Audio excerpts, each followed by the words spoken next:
Welcome back, everyone. This is another episode of Mondays with Micah. We have a very special guest. This is Syretha Wright. She has been on the show last year, and I have had personal requests to have her back on the show because they said that we had such a great dynamic, and meaning she has an awesome personality, and it was such a fun episode. People wanted more. I also wanted more, and so I've been hounding Syretha for 2 months now to get on the show again. And by happenstance, and I think the Lord's divine timing, I'm walking into Walmart recently, and she had her mask on, which she could have gone incognito, to be honest. And I was like, I'm stopping this lady, and I said, can you come Friday? Can you come Friday? And she said yes. She reluctantly said yes. And I said, I need you to wear this shirt, my jacket, her jacket, her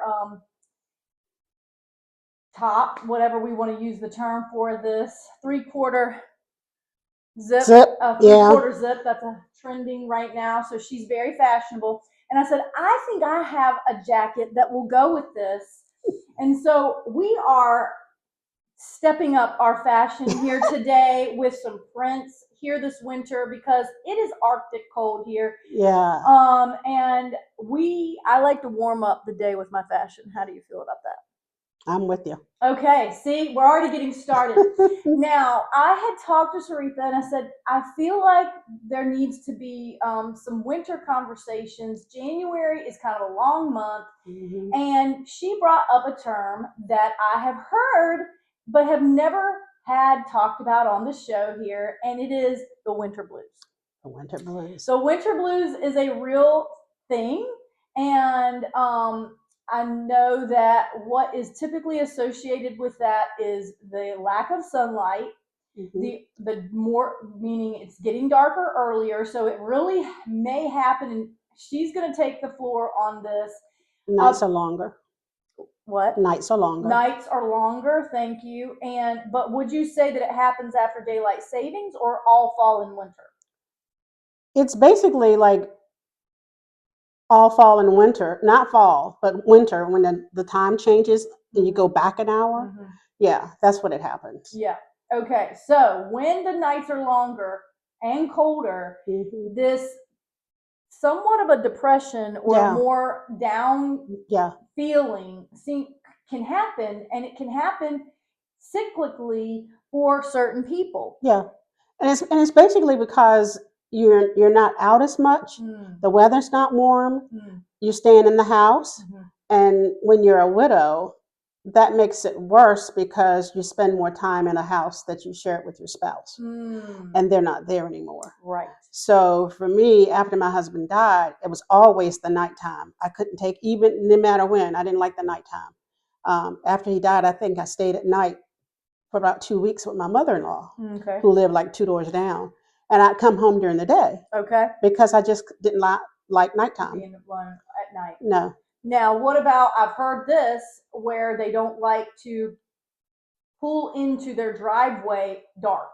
No, I don't. You don't either. No, so I don't even go out at night. Like right now, church has Bible study Wednesday nights, and I already told them I'm not going to leave home in the dark and come back in the dark. Although I have lots of lights around my house. If anybody or anything was out there, I would see them. Yes. But still, not having the spouse there as a protector, you kind of drive up and go, okay, you're on your own. You need to get out the car and go in the house. And sometimes I'm like, I don't have my key in my hand. So I'll make sure I have my key in my hand when I get out the door. And so what this can kind of breed, as you're hearing her talk about this, is a level of anxiety. Yeah, sure. And something that you did not deal with this before. Oh, what? It started when he died. And it's been 12 years. Wow. So it's been like, it gets a little bit better, but then it just depends on what memory I have, or something comes up with the kids and we're talking about him. And then it can bring that on again. So it just depends on what's going on. Most of the time I try not to think about it. I make sure I watch my game shows on TV, things that are lively or whatever. And I try not to watch anything. My daughter told me to stop watching the news at night. Mm. And I was like, but I need to know what's going on. Mm-hmm. She said, you watch it at 6. I said, yeah. Nothing happened between 6 and 11. I was like, Okay. yeah, it did.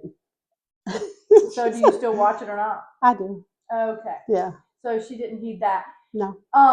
So this is a topic that I think is more prevalent than we really know or discuss. And so this is part of why I want to discuss it, because this is what this show is all about, is really kind of getting into the awareness of the different categories or symptoms or triggers that can happen in the grief journey. Right.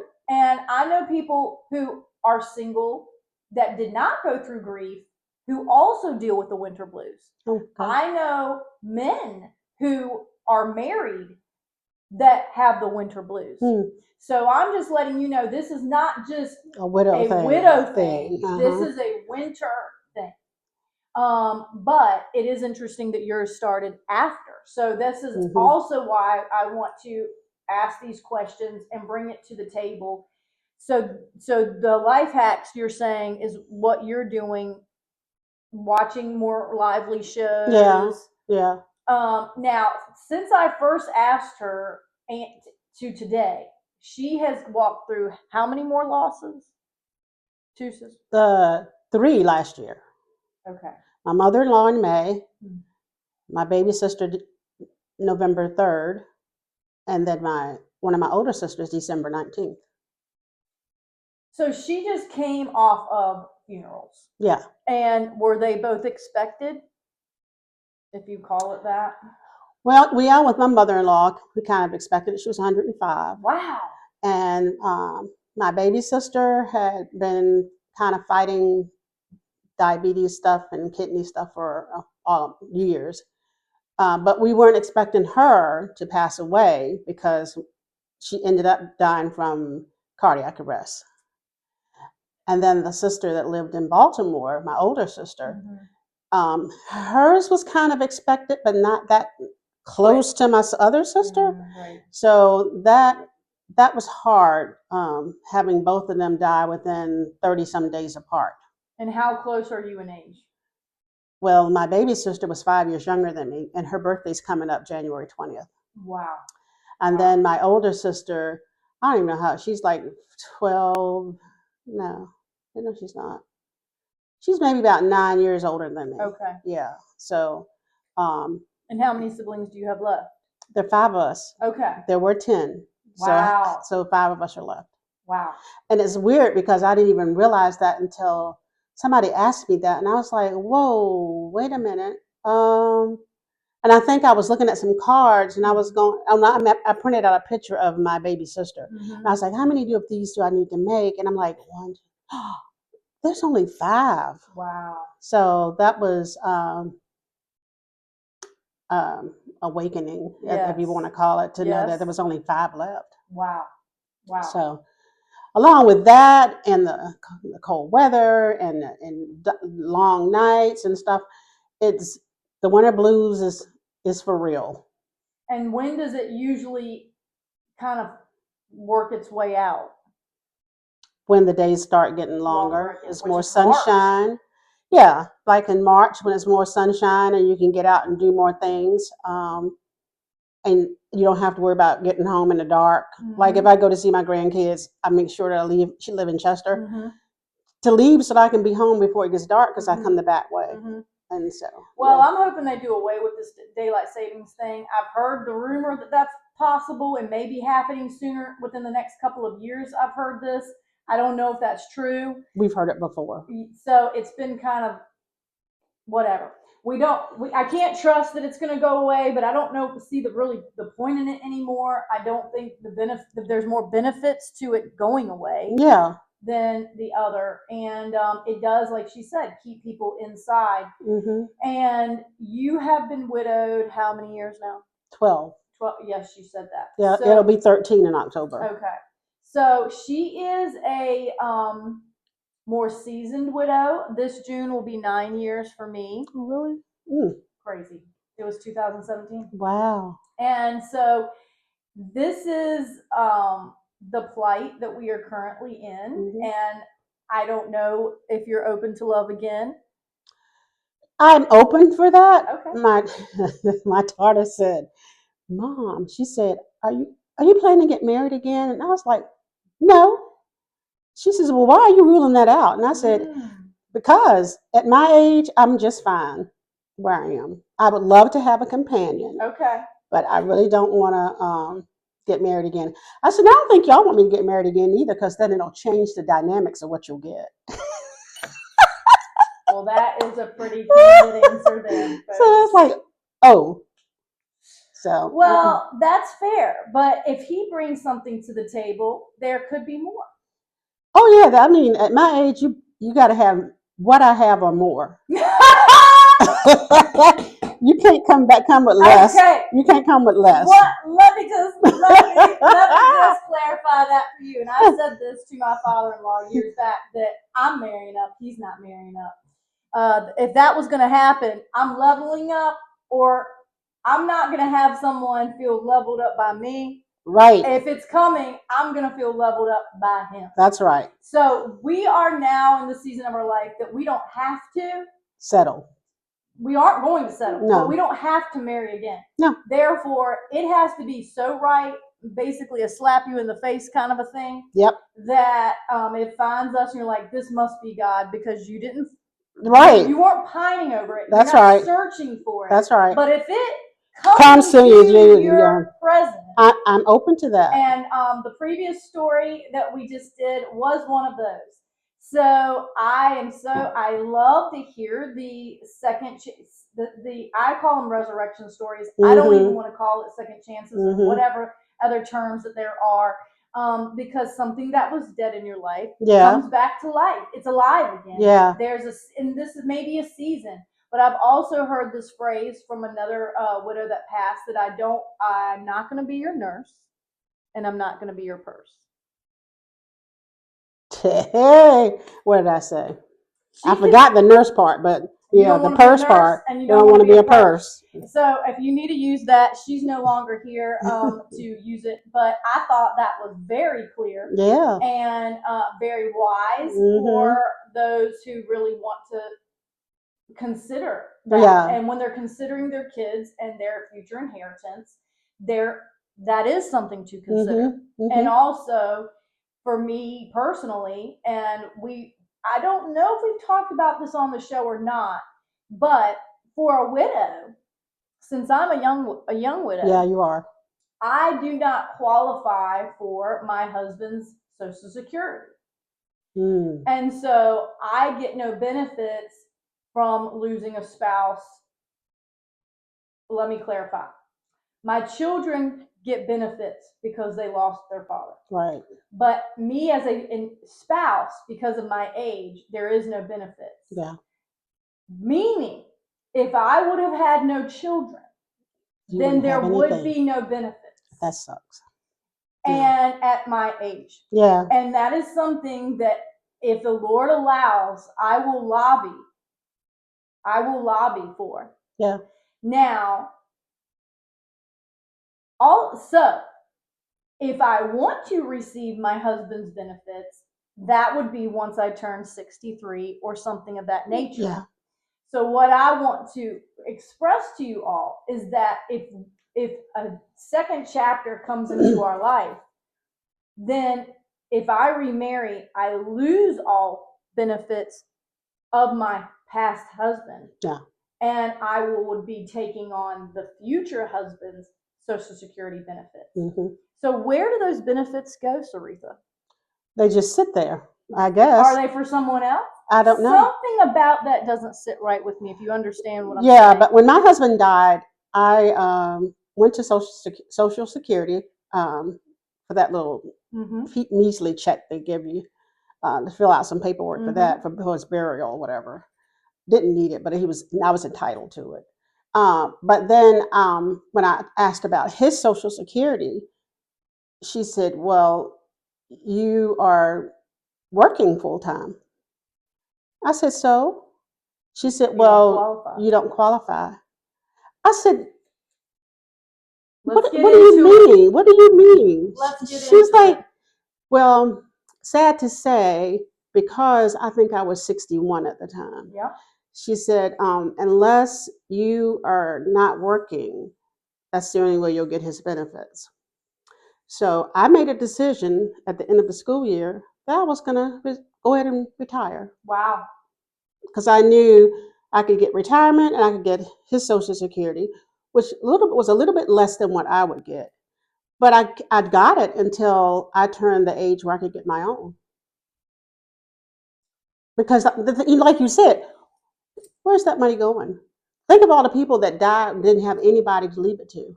I'm telling you, this is, I don't want to say a can of worms here, but I'm telling you, at I'm 44 now, but this has been I'm curious about discovering.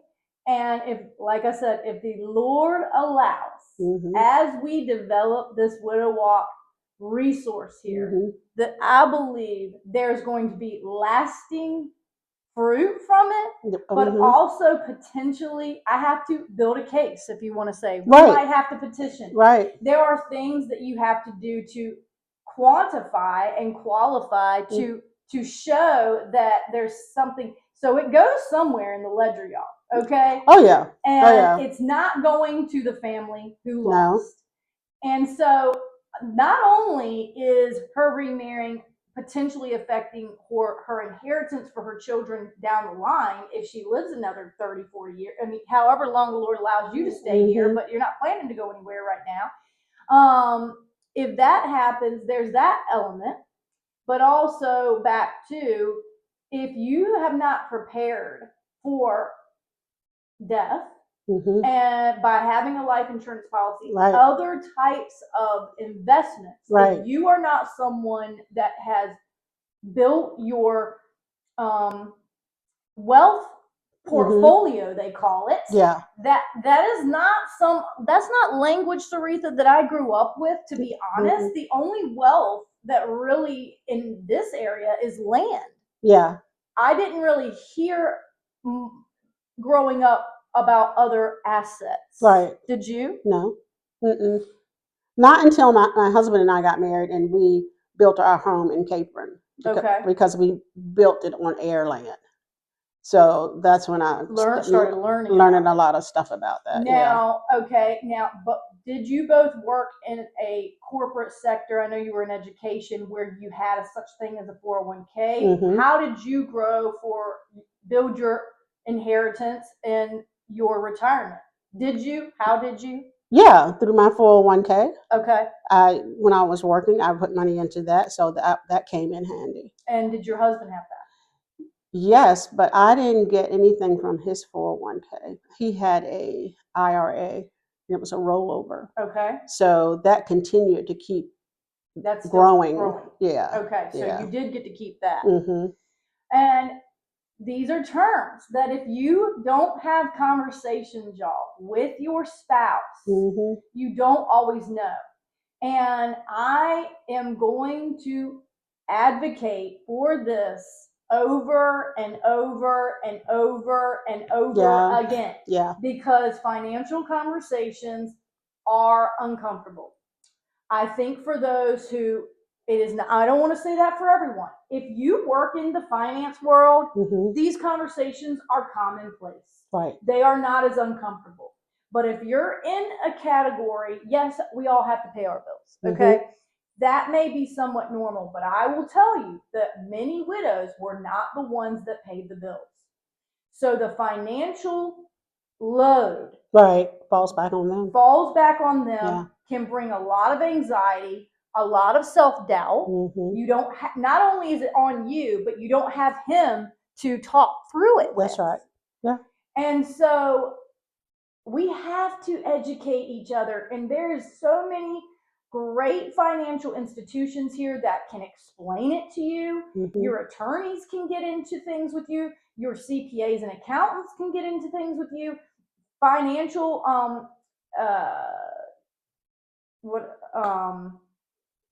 agents, investment places. And even right now, I would tell women who still have their spouse, um, know how to do the stuff that he's doing. If he's paying all the bills, know how to do that. Know where your checkbook is, and know how to go online and pay bills, so that we don't know what happens in the future, but Yeah. you've got to be prepared. That's it. I mean, so I wasn't lost that way when my Thank husband you. passed away, because he was an accountant. So They're very detailed. yes, very detailed. So we didn't always agree, but I appreciate it, because he would say, "Oh no, you can't do that. No, you do this and you do that." Mhm.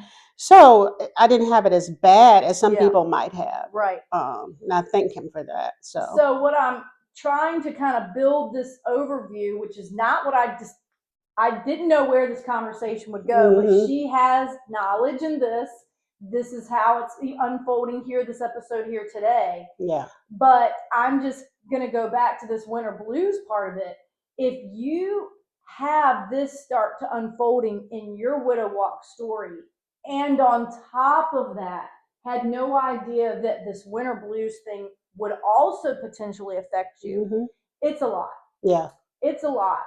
And I think winter blues can kind of put a little bit of a mental fog, Mhm. and that can also, what they call decision fatigue, can happen, where you're having to, it's hard for you to make decisions because you had to make so many decisions. Mhm. And I know I have dealt with that. So back to this financial part of this. Have the conversation. Have the conversations. It's not a one conversation when we had it and we got it out of the way. Yeah. This is when she's talking about just the daily bill part, but then there's the part of hearing different people walking through long-term illnesses or sudden illnesses that are quickly declining. Right. They didn't have a will in place. It's they didn't have certain things in place, and then you're having to deal with the moment by moment things happening in the ICU, making decisions on things that you had no plans to make in this decade of your life. And you have children at home, you're having to deal with them. You're not sleeping. Your sleep is erratic. It affects everything. Yes. But thankfully, when my husband passed away, I did a new will for me, and I also did a trust.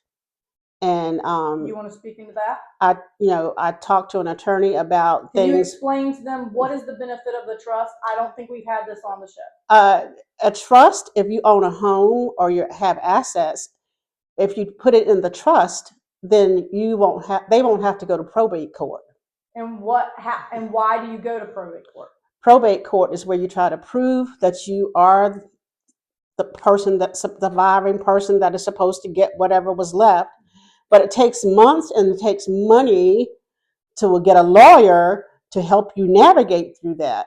So if you have it all in a will or in a trust, none of that happens. You pass away, everything's in the will and trust, and you don't go through probate court. Whatever they're supposed to get, they get it. Yep. That is one of the ways. You can also do paid upon death or something like that. Yeah, on your checking accounts. So when they pass, it's an instant move. Right. Your accounts could get locked. Oh yeah, but because that happened, I think we are in our joint account, but because I was on it, didn't get locked. All I had to do was prove that he had passed away with your death certificate. Yeah, but the accounts that I then opened on my own, well, I always had one of my own. My daughters are on now. Yes, so they know where my accounts are, and they know that they've gone in to sign paperwork saying, "Okay, I'm the child." Okay. Well, they're adults. Yes. But they can go to the bank anytime after I die with the death certificate and get whatever I have left in there. Now, I have heard that is not easy for a lot of people to do, because the finances they consider so very private that they really don't trust the process of it. I'm not going to say not trust the person, but there may be circumstances where they don't trust their child to be on their account. Well, the thing I'll say about that is if it's POD, payment on death, they never have access to your account until then. until then. But right now, No. that's not what you have. You may have that. No, I do. You have that. Yeah, I do have But that. you have your child on But I death. also have it set up Is that a if, power of attorney? yes. Okay. So also the power of attorney has the ability, if I am incapacitated and cannot pay my bills and all that, my power of attorney can do so. And that's a sibling. Yeah. Because she wrote it that way. Yeah. This again, y'all, these are so important. Yeah. And this is a soapbox I will be standing on. Yeah. I'm standing on business on this. This what I say whenever I get to speak anywhere is that my husband set me up for success. Mm-hmm. When you have to get into the rigmarole of all this junk, yeah, it feels like a pile yeah, of junk. Yeah. You already feel junk, junky. The grief already feels icky. Right. It feels heavy. It feels, you can add any adjective. And it's just another layer of things to make you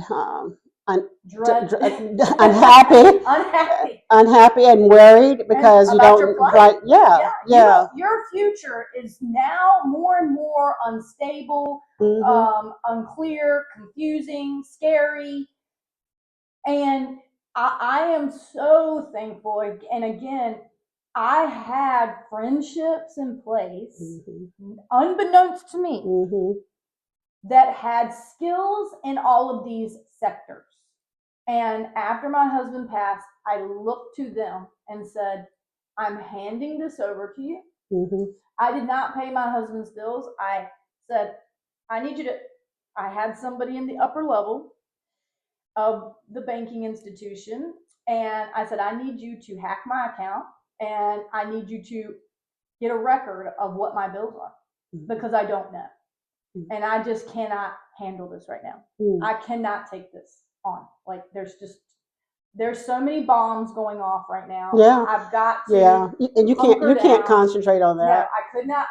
And so for 2 months, they observed and made sure things happened, made a list, and then gave me an Excel sheet, and I was able to then take things on. That's wonderful. And then I went to a CPA. My husband filed all of our taxes. Also a friend that said, you have to take this on now. And they said, yes. And they have been handling my taxes. I am self-employed. There are more things that I have to be financially prepared for. And it is a real thing. Self-employment is a 15% tax. So the more money I make, the more Uncle Sam can take. And those things are real. And I'm in the business of making money. Okay. I am transitioning what that means in my present, future life. I have surrendered that part of it and said, Lord, I feel like making money is not an eternal work. Eternal work means that it is really benefiting the present, but there's something heavenly attached. And we can't take our money with us. The trust is a way to protect the present money so that in her coming home to be with Jesus in heaven, for those who've asked him into their hearts, then your children have an inheritance. That is scriptural, y'all. It is the blessing of the Lord. That your labor, the work of your life, the work of your labor and life can build wealth that you came, I'm not saying you, but example that we came from nothing, and you can work and grow something.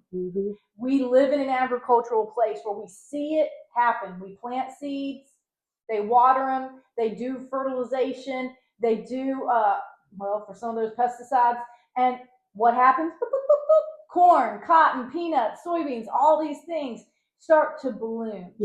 And then they have to harvest it. And so that is something in the financial institution that is similar. You put things in there. and you water it and you allow time to start to compound its interest, and then you start to receive dividends.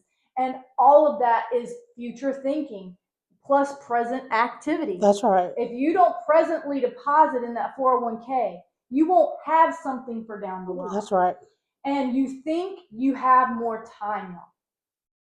That is a lie that we believe, that we have more time to prepare for the the golden years. Yeah. And you have to also get my children are grown, and they were grown when their dad passed.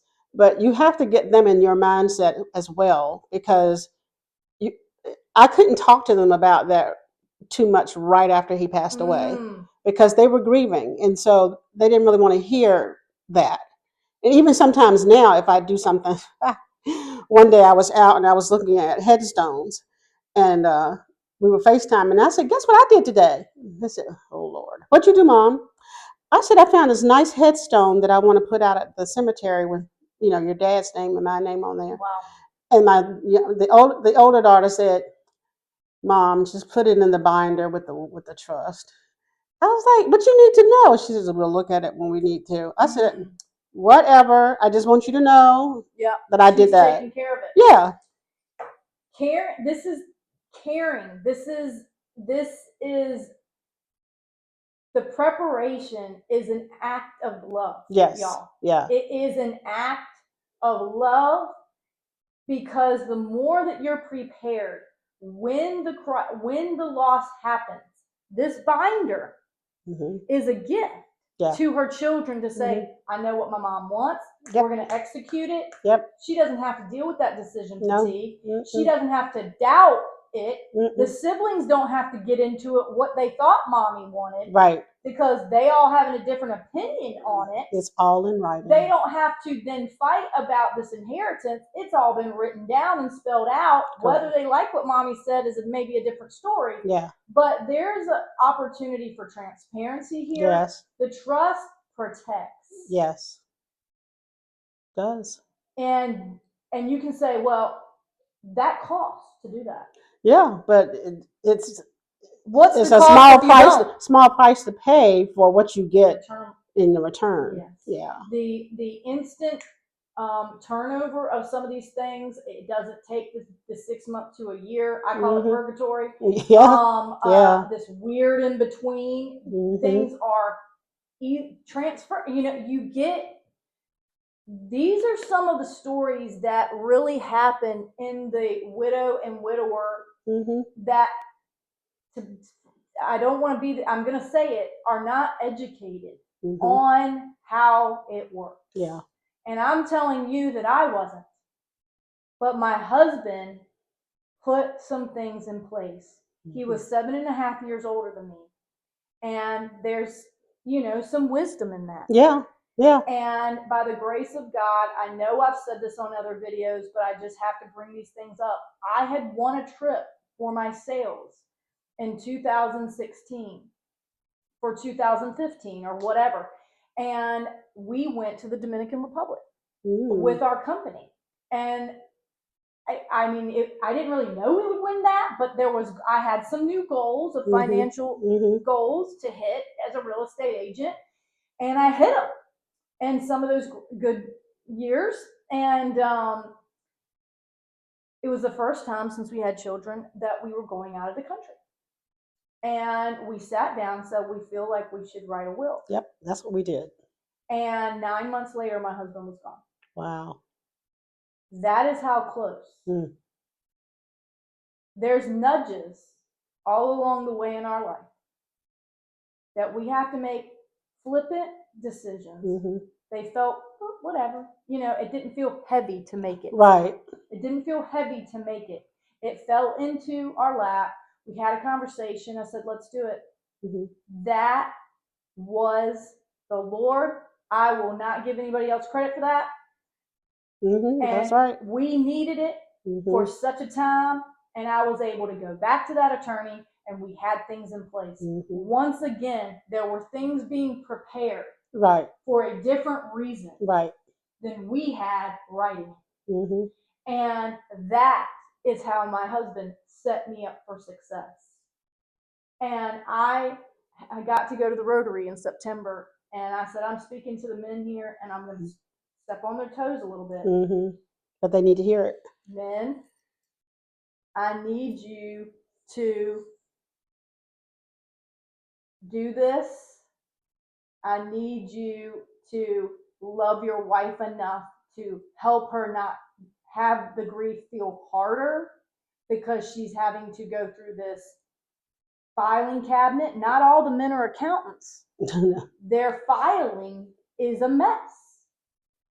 And now they have to start looking through random drawers, and the grief starts to compound. Mm-hmm. Mm-hmm. And guess what, y'all? Sometimes anger comes along with it. Yeah. Because you left me with this. So, not all of grief is attached with love and missing. Right. Grief has a lot of different territories can to have, come. Yeah. they have the 5 stages. I mean, Mm-hmm. There's anger, there's what? Regret, or Mm-hmm. I don't even know the list. Yeah. But there's, like I said, some icky sides of this that are not. And depending on what you're dealt with, you could go through like 3 of them at one time. And explain that further. I mean, you could be mad, you could be you could be sad, and you could be worried. Yeah. All at the same time, because that's hard. You have unknown stuff. Right. But it's a hard decision to make because people don't want to talk about death. Yes. For some reason, and I think we all felt that way. We're not going to be around for a while. That's right. And so we don't need to do this until we get older. But right. If we would have believed that thought, which is a very common thought, it is. I'm not saying right or wrong. I'm just saying, let me just say it clearly like this. Post-COVID, it's too unpredictable right now in our world, in the health of our country, and the health of our friends and family. She just gave 2 examples of her sisters, different circumstances. Wasn't exactly how she saw it going down. No. Wasn't the timeline she saw going down. No. And it can be a lot. And so depending on how the decline happens, and sometimes it's instant, sometimes it's long, sometimes it's intermittent. They came down with an infection, it turned into this, it turned into that, they said you got 3 weeks. I mean, there are things that are coming. And so how do we better prepare for that? It's not if, it's when. Yeah. And you can sit and just keep saying, well, I'm going to get it done, I'm going to get it done. But if you don't make a concerted effort to go do it, it's not going to get done. And then you're going to leave all this chaos behind. Yes. For your children and your family. So you just got to step out on faith. And I step out on faith a whole lot. It's walking on water. Yeah. So you've got to just say. How did you not sink under it? Prayer. But you just got to make a decision. I got to do this. And it took maybe like a month or about 3 or 4 months after my husband died for me to really decide, just go on and do it. Get it done. Get it done. And I'm thankful to God that I went ahead and did that. Both of my girls don't live here. One had to come down one weekend, one day, and go to the bank. Another one had to come down another day and go to the bank, another bank. So, but it's done. It's done. They already know what I want. And put in writing what you want, because I be telling them stuff like verbally, but in the emotions of somebody dying, you don't really recall a lot of stuff people tell you to do. So I find myself writing in journals or writing in the binder, because there's some pages back there, writing what I want done, so that there's no questions. Yeah, no questions. And this is it, y'all. This lady gets it. Okay? Syretha Wright, she is a smart lady. She's in the education program. I'm not saying all those in education, but she's a teacher. I mean, these people, administration, they're more gifted in it, but they are within our arm's length to reach out to people like this. I believe if I called Syretha and said, look, we've got a widow, she's really struggling in this, some of us are going to have to reach in. Okay. That's a blog that I had back when I was just writing these about we have to reach in. And pull some of our acquaintances, sometimes friends and family, out of this ditch called grief that we can get wallowing in. But she's exactly right that it is a hassle to do these things, but it's only as much of a hassle as you mentally created in your head. Right. If you create obstacles about why you don't need to do this now, it puts an emotional turmoil. It adds an emotional component to it instead of just saying, here's the things on my checklist. I'm not going to get so emotional to do it. However, I'm here to tell you it is emotional to do it. It is. It's because you're having to face the reality of you being by yourself. Being by yourself and also, having to making provisions for your children. Yes. And you're having to face your mortality. Yeah. And I also, after my husband passed, I went back and updated my will because I now had children. Right. And also did a living will because that, or a medical directive, they call it, that is another form of what happens when you potentially get incapacitated. That's right. Who do you want to make decisions in your behalf? If your spouse is no longer here, you need to set that in place, or else potentially other people are going to be making decisions about your life for you. The other thing is not just when after you die, if you have to have some surgery and you're going to be put to sleep, they're going to ask you, do you have a living will? And you need to have a copy of that and give it to the hospital so they can they can scan it and put it in your file. Because I've had several surgeries, and first thing they say is, do you have a living will? Yes, I do. You have a power of attorney? Yes, I do. And I went into the binder, I made copies of it, put in a brown envelope. My daughter had it in her hand, and she gave it to them to scan. Simple. Yeah. And you didn't have to backtrack and do all the things, because the probability with every decade is that these things are going to happen. These surgeries are more likely to happen. And this is where we can educate our peers about the importance of writing things down. I don't think that's every woman's plight or behavior, let's say. I don't have it all in detail per se. I do because other people did it for me. Let me put it that way. There's some of us who write things down in a booklet of their own handwriting. There's others of us who go and have someone else dictate it for us. And that is what the attorney does. You can write all your things out and they put it into a legal document. It has to be in a legal document to really be real. And sometimes you can have an old will, and I know it's not really once and done, y'all, because if things change, her will, things changed, she had to update it. Yes. When my husband died, I had to update the will we'd done together, because we went on a cruise and our kids were young. Okay. And so we did a will because we didn't know what might happen to us when we were out there. So we made provisions for them and all that kind of stuff in a will. So when he died, I did an updated one with him out, without him on it. Yes. Yeah. And so that all of this is necessary. This is part of our due diligence. Yes. As humans for our families. This is taking care of them well. Yes. And not leaving things for them to take care of, which is going to make them unwell. Yeah. On top of feeling the grief of losing you. Yeah. And I really want people to grieve with grace and a smile on your face. Yep. That is my coined phrase. We can grieve with grace and a smile on your face. That doesn't make sense.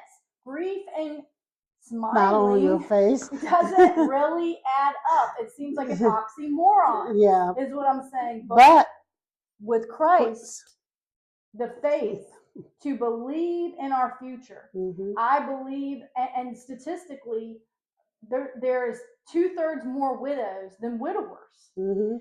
So that means we're the ones left standing. Yeah. And I want the women to be standing on a strong foundation, That's right. not something wobbly, not something that really has no strength to it. Right. And unfortunately, there are some pretty sad stories where women lose their houses. They had all these medical bills that Mhm. came out of it, and they didn't have certain things in place. Not every human story is fair. No. Mm-mm. You can't completely get around that, but some of the things we've talked about today help protect That's right. Yeah. these assets.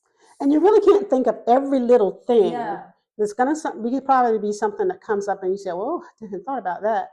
But as you talk to your family, Mm-hmm. not all the time, every now and then I'll bring something up and go, "Hey, girls, do you all know such and such?" And they'll go, "Well, no." I said, "Well, let me just tell you about this."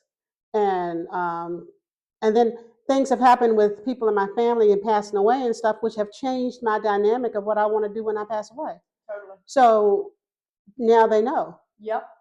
We live experiences and we say we're not going to do it that way. Right. Or we like what they did. Mm-hmm. And then we want to do that. Yeah, Yeah. we want to add that in. Yeah. And that's the beauty of this whole thing. There's some of us who want to be cremated. There's some of us that we want to be buried. There's some of us who give ourselves to science.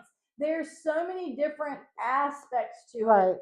And I'm just realizing, this is the word that I use about a lot of it now, is that this type of work Mm-hmm. is sacred. Oh yeah. Yeah. This is the sacred work, y'all. Mm-hmm. I really want, if you can hear anything, that the ick of doing all this, the ick of facing our mortality, the Mhm. potential of our death, is that we can co-write with Christ. We can pray on these things.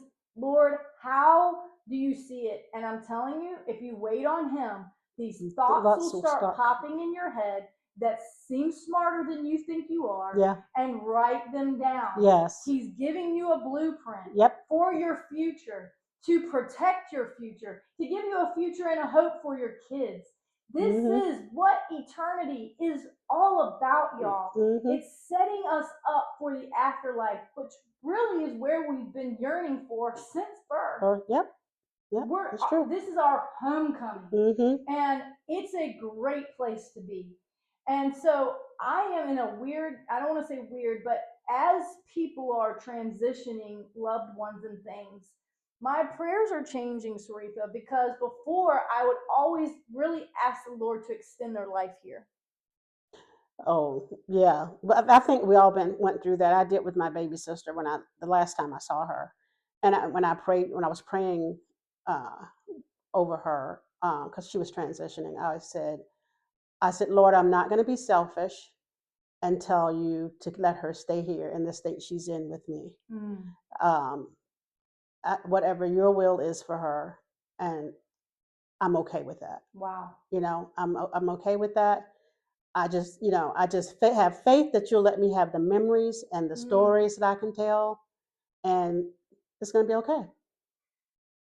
That takes a lot of faith to do that, folks. Mhm. That is not what I hear from a lot of people, especially if something starts to happen somewhat suddenly. They're having a hard time rationalizing it. To come to acceptance with someone's passing can take a lot of people years. But just know that sometimes you can't move into your next chapter until you have acceptance or closure in your past chapter. There's something to that. And I just have really started to see that it's God's mercy to allow our brothers and sisters to enter into eternity. It's a reward. And to hold them back from their reward, as she used the term, feels selfish. And when people die young, it feels that they're being robbed. Yeah. There's a robbery of life because people had expectation of them being here. another 20 years, Mhm. another this, another Mhm. that. And so I really had to start living it more in the present Yeah. and not wait Waging. on Yeah. something. However, these types of preparations legally are really not for the present, they're for the future. Correct. And so there is this interesting tension of we have to think ahead, but we can't think so far ahead that we get stuck in the present, which Mhm. happens for a lot of us. Mhm. That's true. Did you ever feel stuck? I mean, is that how do you have friends that you felt like got stuck in the transition of things like that? Mhm. Mhm. How would you? And well, I have a sister-in-law who is Mm, kind of stuck like that right now, mm, and so I'm working on her. good. So, but you can't. It depends on who the person is. Yeah. Don't think you can just go charge right Thank in you. and tell them What this to is do? what you need to do. Da da da da da da. Because you have to consider they're still in their minds. They're still grieving. Yep. So they have to take little snippets. Yep. Try to It's go good. through maybe the most important thing first, like a will Yep. or a trust, and then add other little pieces in there with them. But if Mm. you put too much on them at one time, they're going to back off and they're going to say, "Well, I'm going to get it done," And and never never ask have you right. again. Mm-mm, mm-mm, And that is so true. And my mm-mm, personality is kind of to go all in. mm-hmm. And the term that I'm using is temper, Micah. Like, calm down. Like, slow your roll. I mean, Yeah. there's all sorts of different terms on. I feel the urgency within myself about communicating about these things, and Mm-hmm. therefore there's an intensity to my urgency. But I have to tell you that a lot of you watching or have experienced, there is a hesitancy to go do these things. Mm-hmm. And so you need a little push. Yeah. And so I may be that push. But I believe there can be really gentle conversations. Mm-hmm. This is my encouragement to y'all. Mm-hmm. Do not wait to have them. You have desires in your heart. Mm-hmm. And I'm not saying the Lord will execute line by line your desire for your future ending. But you can write some things out, your wishes, if you want to call it, Yeah. your manifesto. And it is a beautiful thing because you prepared the way for your loved one to step into her future role, his future role, your children's future role with dignity. And they will respect those things. And I'm not saying that sometimes when families are not as united, that there is turmoil in the choices that have been stated in the will or lack of being stated in the will for that matter. And this is real. Yeah. But the more you have these conversations, instead of assuming what's going to be in the will and then finding out at the day of reading, it's different than that. Yeah. We had my sorority did a workshop last year in 25, and they also did it in 24. And we called it Peace of Mind Workshop. Wow. We had an attorney, we had a notary, we had someone who experienced death in their family. Wow. We had a funeral director. We had all these people. We need this. And they talked to all these seniors. We had seniors coming in from a church. Wow. And it was so successful that they asked for it the last year again. Wow. And we called it just Peace of Mind. I love that. So I mean, it's something that people need to hear. I mean, who knew that Syretha had been to an event like this? This is in my heart that these kinds of things happen. Yeah. But was that done around here? It was done a church I think it was in Carsville. Really? Yeah, we did Never it there. heard of it. Yeah, and we called it.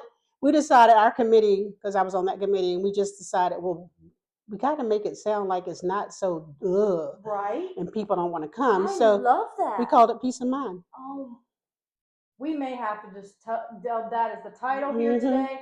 Peace of Mind Conversations. Yeah. This is good. Yeah. There's goodness in having these conversations. There's protection in having these conversations. there's gains Yeah. instead of losses from these conversations, hmm because there is times, especially when illness is affected, that certain assets have to kind of be strained or like depleted from your account for Medicare or Medicaid to kick in. There's a lot that we don't know because we're not in that season of life yet. Right. And so you think that that is a 70-year-old storyline that they, okay, fine. If you're 65, maybe you should start looking into it. You got to do it before then. But, if you don't know what your health state will be at 65, you want to do it when you're in a sound mind. That's right. That is the other part That's that I told the men at the Rotary. Yeah. While you're in a sound mind, not in an illness, is better to make the decisions Correct. than when you're in an illness, because now there's more affecting you. And it could, if you're taking chemo, if you're doing different things, there's cognitive things that happen on that.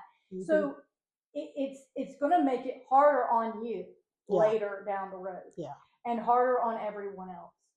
So I hope that this episode has educated you to sit down, have the conversation. Don't wait. If you need a mediator to be there, get in touch with us. I really believe that there's going to be more of these types of things where we get to step in and be an advocate for you. There's patient advocates. Advocates is a thing in the medical industry.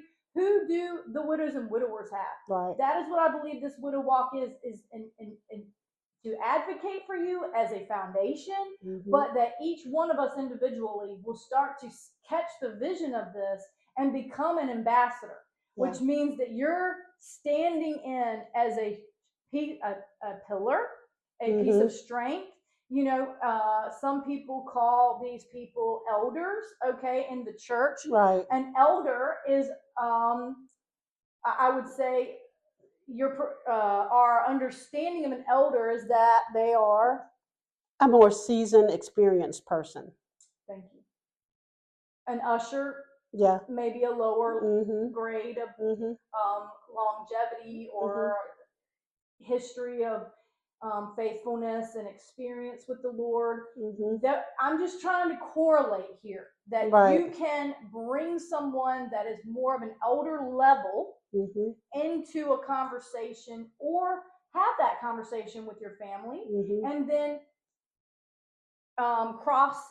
cross-examine some of it to get a second opinion, get a third opinion. We do that in the medical industry. Sometimes when something doesn't feel right, and I'll tell you, when you get more eyes on your will, I wrote my will with one attorney, and I had another attorney look at it, and he made some changes, and I believe the will was better because of that. And I was questioned about why that was done, and I said, I don't know the legal language, and it's not that I don't trust you, it's that I want the best it can be. There are so many caveats and loopholes in another scenario of another illness that we didn't write in there. And so as we learn and grow, we can modify it to continuously cover some other areas, because it's one thing to not be able to make decisions. It's another thing when you're dealing with someone with a declining Alzheimer's, dementia, a mental decline. That's different than when your organs are shutting down. And the way that they can make a decision is different typically. And so if you don't have that in your medical directive, it affects everything else. It affects all the outcomes, the quality of life in the present for the spouse that has to handle your situation. And dementia and those things, they don't completely get where they're at. That's right. This is part of this journey, y'all. It's about the quality of life. And I believe that the Lord desires a high quality. Oh, sure. Yeah. This is a daughter of the King. She deserves the royal treatment. That's right. And that has to be done very delicately. Yeah. We do not come in here and steamroll. Some may, but I believe that these are delicate conversations that we really have to put some thought into. Yes, thank you. And if we can put those emotions to the side and somehow get down to brass tacks, put the facts on the page instead of getting caught up into, well, what if this happens and what if that happens? Right. And now there's so many things that could happen. I don't even know how to fill this thing out. Just do it. Just do it. And if you don't feel comfortable in the conversation, I believe you know someone who is comfortable, who deals with it on a more regular basis, is what I'm trying to say. And they can help ease the conversation, they can help guide the conversation, and you can get through it. I'm going back to my sister-in-law now. Because I've been through it. I mean, her husband died after mine died. So, but she's still in the house, and her siblings have been telling her, they didn't have any children together. So why are you in the house? Why don't you, you don't have any family down there either. So why don't you go into like a senior living or something where you can meet people and do that kind of stuff? And she says, well, I'm giving myself 2 years. And I said, 2 years are not promised to you. You need to know, you need to do what you need to do while you have the time to do it. Wow. Don't put it off. I said, because you don't want to get to a point where something happens to you and everybody's running around trying. I don't think anybody knows where insurance policy is or anything. Yep. We don't, you're not telling people your business, so to speak. You're just making sure that things are taken care of in your absence. So you got to get out of your head. Oh gosh, I just got to tell them all my business. They know how much my insurance is. They know how much blah blah blah blah blah. Yep. You got to get that part out of your head because when you're gone, you can't tell them anything. There's a bigger picture, right? And that is for your good. Yeah.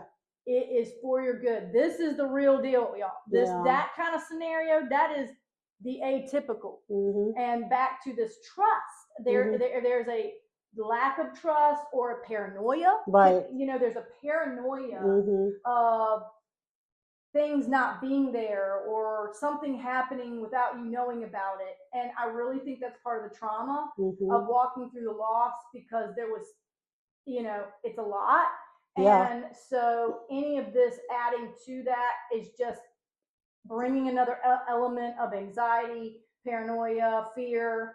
If you're not really, if you're still in grief, that is really more of the emotions that come. Yeah. So for you to think that you're walking through grief and someone says, hey, can we help you? You're like, sure. That's not our response. We're on protect. Yeah. We're on the defense because our hearts.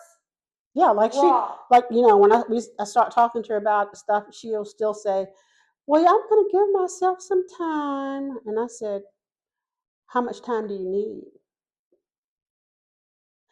I'm not sure. I said, well, we need to work on that. And because what I don't want to do is try to make her think that I'm trying to take over and tell her what to do. But at the same time, I'm trying to tell you that you've got to prepare for when you're gone. Yeah. And she went to the last Peace of Mind workshop that we had. Okay. And she said, oh, this was great. She says, I just learned so many things. But no action. But yeah. So I'm going to, every now and then when I talk to her, I'll bring up maybe one thing. And I was like, hey, I gave her off Amazon, we found that there were journals and things that said Peace of Mind journals. Wow. I gave her one. When did I give it to her? Make some notes. Yeah, I gave it to her right after that. And I said, oh, I got you something. And she looked through it and I said, start writing in it. That's the first step. Start writing. Yep. Start writing in it. And then maybe it'll get you to where, you can see where you need to be. And so this is a good sister-in-law. Y'all, not everyone has somebody who has this type of mindset. And it takes going through it a lot of times to have that. And so it is really reframing, like she's saying. If you're kind of raw, then anything that she's asking feels like, well, now somebody else is trying to come in and take something. Right. He's gone. He's been taken from me. What's next? Who's Right. going to take something else? Exactly. This Exactly. is very normal. Yeah. Okay. Not all of us want you to see that side of us. Mm-hmm. And it doesn't get provoked unless we start poking Right. at some of it. Right. And she's not trying to provoke, but for the person that's raw, it feels provoking. Yeah. And you have to kind of know the person that you're talking to. Yes. Like I can know when I'm telling her stuff when to back off. Mm. I'll just Shut up. Yeah. Just close it out. Yeah. And I said, well, just something to think about, okay? And she said, okay. And then I leave it alone. But as you can see, her tone of voice and her diction has a brightness to it, and it's not as intense. I'm not saying you can't get intense. I can be, but no. That helps. You have to have compassion for people, and you can't go in with, I know what I need to do, and I'm going to tell you, and you're going to do it. That's not They it. will shut down. For all widows and widowers, that mentality that you know a thing or two about a thing or two, and I'm guilty of it, y'all, because I see what's ahead, and I want to protect them. Okay, that is what it is. And where is love and protection? They are kind of intertwined. Right. Okay, but for some of us, all they feel is someone trying to take over. Right. And because love gets swirly in the midst of it. So we're just trying to help you not go through what we went through. And all you see is you want in on something sometimes. What was that song somebody sang? Know when to hold them. And know when to hold them. Yes. Yeah. Yes. And so I hope that you can take from this here today that in 2026, I said this in the last video, that it's the year of expectancy. I'm not telling you to expect death. That's not what I'm telling you. No. But to expect the probability of death is 100%. Yes. Unless Jesus comes back in 2026, our probability of dying one day is a 100% guarantee. And so in 2026, you can write out your wishes, your best wishes for yourself, for your ideal storyline. And as you sit with it, I'm telling you, the Lord will not only help you better grasp your mortality and give you peace of mind. It is real. Yeah. It is real. Yeah. And then all of a sudden, this fear of death starts to release itself. And I'm telling you, half my songs are written about this coming home. And there's this place, and He's preparing a place for you. Yes. You understand that? He's preparing a place. There is a celebration happening there. There's no tears there. There's the most beautiful garden that you will ever see. No more sorrow. No more pain. Sorrow. No more pain. Yes. We want that for every one of you watching. That if you doubt your salvation, please get in touch with us. We want to share with you what the end of the story is, and what we love to say in church is we win. We win. We're on the winning side. We win. We win. The faith that we have is the only one where the man woke back up again. Yes. There's only one God that's alive and well. That's right. Seated on the throne. Standing in the gap for us. And that great cloud of witnesses. That's a mystery to us. Who's in the cloud? Yeah. We all have clouds on our phone now. I don't know where those things going. I don't know who has the cloud. I don't know who I'm paying for this cloud for. But there's witnesses, and that on the conspiracy side can be a little scary. Yeah. But we're not going there. No. I'm saying that's not Christ's cloud. No, that's not Christ. That's the world's man's cloud. And so see that the language starts to get filtered down into such a scary thing. This great cloud of witnesses, there are people who've gone before you, cheering you on as we speak. So when you think you're alone in the heaviness of these decisions, I'm telling you, you never were and you never will be. Whether you acknowledge His presence, He is always there. Yes. And literally, Syretha, this week, my son turned 16. Ooh. And it was that weird day where it kind of rained and the sky was eerie a little bit. And then this sunset started to happen. And it was dark on one side of the sky and it was light on other sides. And I'm a little bit of a rainbow chaser. And so this all happened after my husband passed. And I'm like, I wonder if there's a rainbow. But I didn't see one, but I was on the lookout. That expectancy. I'm on the lookout for things, not for paranoia, for wonder, for creative things, for beauty. And so I picked my son up later than typical that day for basketball, but they had a game the next day, so their practice was longer. Why am I saying all that? Because the timing matters. If I would have picked him up at the earlier time, this wouldn't have happened. So then I said, son, I think we need to go back to an area in my neighborhood where there's no houses developed there and see what the sunset looks like. And I'm telling you, there was clouds in the shape of a heart. Oh, wow. And it was pink. Wow. And I believe that our Heavenly Father sent a message for my son to see on his birthday when his dad's not here. Yeah. And that's his loving kindness. Yes. Yes. And these are hard moments. Yeah. That I'm still walking through when the reality hits that daddy's not here.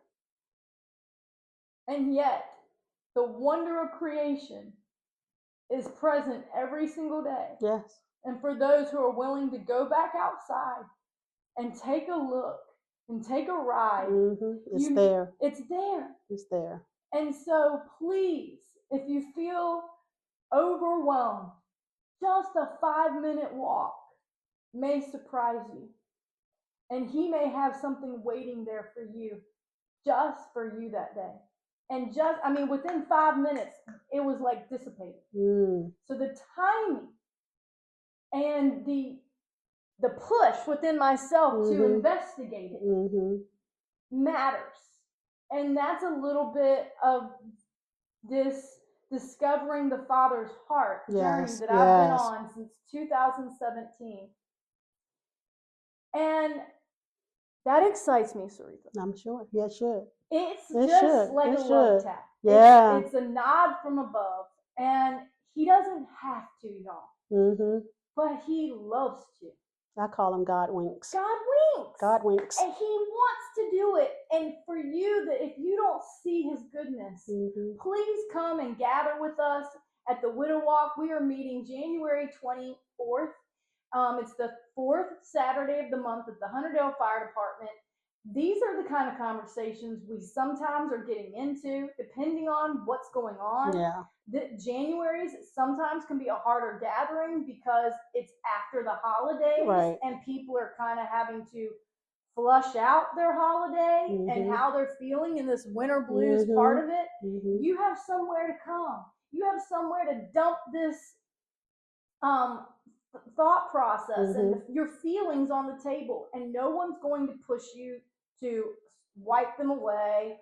And know that you're not alone in this journey. You're not alone. I'm telling you. We all don't have the same experiences. We only have the experiences based on the relationships we had with the deceased. Yes. You know, I never tell anybody, I know how you feel. No, you don't. You only know that we both lost our spouses. There's a young lady who just lost her husband, 62 years old, has two daughters. Same thing I had. We have that in common, and that we lost our spouses. But what you do from after that is entirely different from what I did. Probably there might be some similarities, and there might not be. But don't think there's like a carbon copy for you to pick up and go and do or say. It's not. It's not. But keep the faith. That's it. Keep the faith. God is there, whether you think he's not, but he's always there. Always. He has so many gifts in store for you. And I know when pain hits, our human default reaction is to clinch and to protect. Yeah. to guard Mm-hmm. because you don't want any more hits. Right. And it is Step out on faith. very hard Yeah. to surrender Mm-hmm. with open hands Mm-hmm. so that whatever life has to offer, you can receive it. Yeah. But I'm here to tell you that I made a conscious effort, and it was a mindful one, to stay open Mm-hmm. to the days ahead. And that is when I met people like Syretha and the different ones. I cannot believe I have over 80 videos Wow. of conversations with widows and widowers, and I feel like I'm just getting started to hear their story. Mm-hmm. And it's been an honor, and it excites me because people are so interesting. Yeah. And I'm learning so much. That means I'm getting smarter. Mm-hmm. And I didn't have to learn the lessons sometimes. Right. I get to glean from the wisdom of the other. And then we learn how to lean on each other. This is in my about page. All these rhymes are all in there because that is how the Father has learned how to communicate with me, with rhyming, and those have turned into song. Yeah. Yeah. And so he has a special way of communicating with you. Yes. Not my way, your way. Mm-hmm. And that took time to discover. Okay, this did not happen the moment my husband passed. No. This took time because I made a choice to discover the Father's heart. Mm-hmm. If that is something you are curious about, we want to have some workshops, like when she's talking about getting around the table, bringing some different people in where you can ask open questions, an open forum type thing. Maybe we have some breakout sessions, they call it, where we get into smaller table talk, and it makes this process of preparing a little less overwhelming. You get some tools, then you can take them back to your family and hopefully have a less dramatic conversation, Right. a more prepared conversation. When you don't know how to start the conversation and you just sit there, it never gets done. It doesn't happen really. Mm-mm. Or whatever you do get done, it was frustrating and you didn't really get to where you wanted to get to because you really didn't know where you wanted to get to, but you're disappointed with where you got to. So do you see the mess in all this? But we have to laugh. We have to laugh. Oh yeah. And so laughter is part of our healing. Go get, for me it's good food. Go find you some good food. Don't be eating them little Debbie cakes. That's not good food, y'all. That's not good food. That's not going to help you propel you into your future. Go get some real nourishing whole foods. There's amazing ones around here with, we have homemade bread around here. We have fresh grass-fed steaks. We have fresh eggs here. We've got little farmers markets. There's so many things right around the corner where you don't even have to be the one cooking it all, but you can get homegrown, fresh produce, fresh dairy, fresh meat, right here in the city of Franklin. What does that do? I'm telling you, if you're in a funk mentally, a lot of times nutrition is involved in it. And when you're not feeling well, we want the quick grab and goes. And those grab and goes have their place. But when you're trying to set yourself up for success, we have to make a few different choices. So we're going to get more into that as we get into the warmer months to be able to talk about it. People ask me, is the Widow Walk a walking group? Oh. Well, I guess that makes sense if you had a walk. They think that all y'all out there walking in the park. Yes. Okay. We have not done that yet. It's on my list. So far, the widows have not really perked up when I've said it. So I'm pacing the idea until I feel like I've got 3 or 4 people that want to do that. But I want y'all to be around here. Yeah. I want you to stick around. And I think walking will help your health and your mind. And I think even your heart. Yeah. Well, thank you so much. See you next time. And bye-bye.